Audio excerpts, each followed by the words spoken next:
Ang bawat bata sa ating mundo ay may pangarap.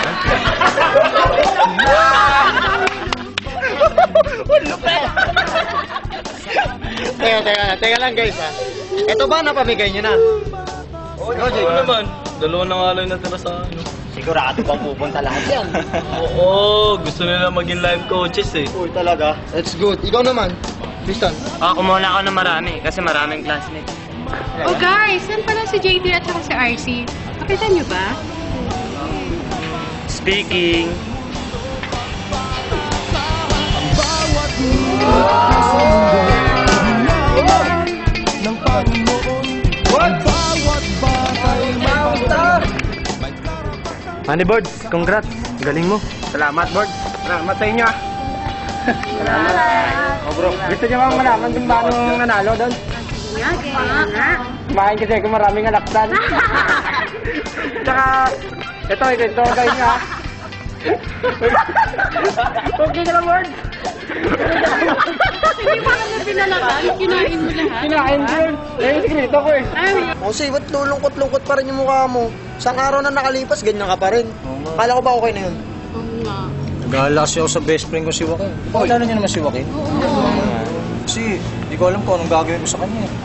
Ganun. Alam mo, ang magandang gawin mo ngayon, puntahan mo siya sa bahay nila. Tapos, huwag kang umalis doon kasi friend mo siya eh. Mas kailangan ka niya ngayon. Tama. Totoo yun. I agree.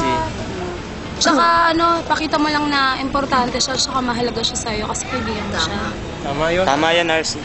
Guys, I think this is the time na para kailangan natin pag-praise si Joaquin. Kinakailangan na talaga. Okay, let's... Sige, ako na mag-lead ng prayers. Lord, first of all, thank you po dahil magkakasama na naman kami dito. At Lord, guide niyo po si Joaquin sa mga nangyayari sa kanya. Alam ko po, may purpose po lahat ng nangyayari sa kanya. Alam ko po, para sa mabuti itong nangyayari sa kanya, Lord. Kaya, Lord, tulungan niyo po siya, tulungan niyo po si RC na maging malakas pa rin, Lord. Mag-develop po sa kanya yung faithfulness niya, Lord. In Jesus' name. Amen. RC, okay ka na. As soon as possible, punta mo siya.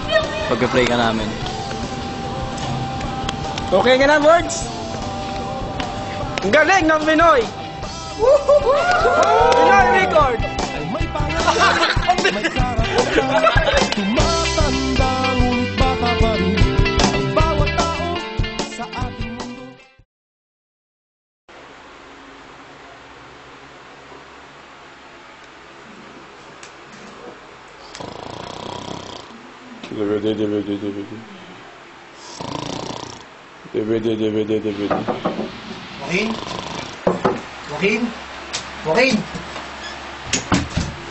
Joaquin, tumayo ka nga dyan.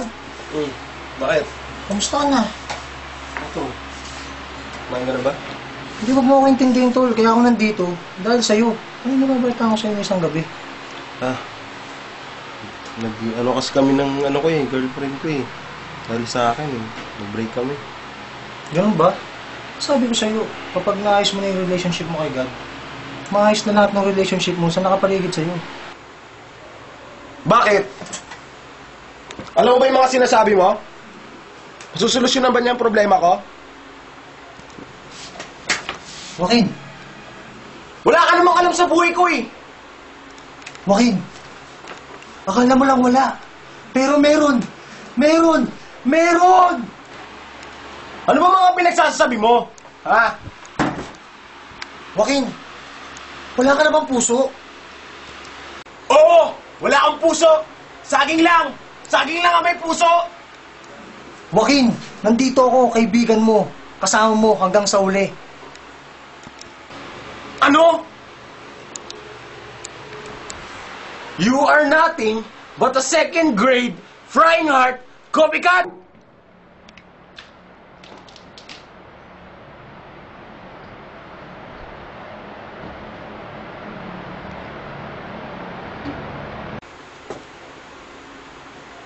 Oo na! Sige na! Tama ka naman palagi. Taas na nga dalawang kamay ko sa'yo eh.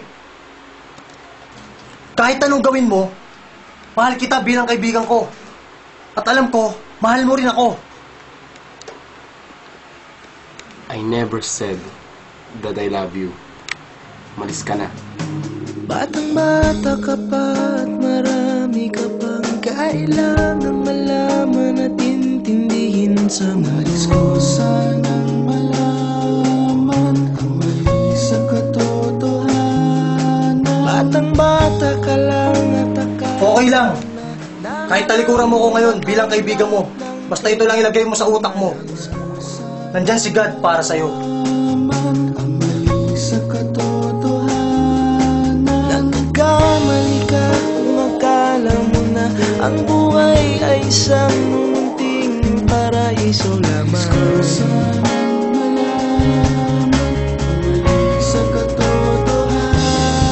Nagkakamali ka kung akala mo na ang buhay ay isang munting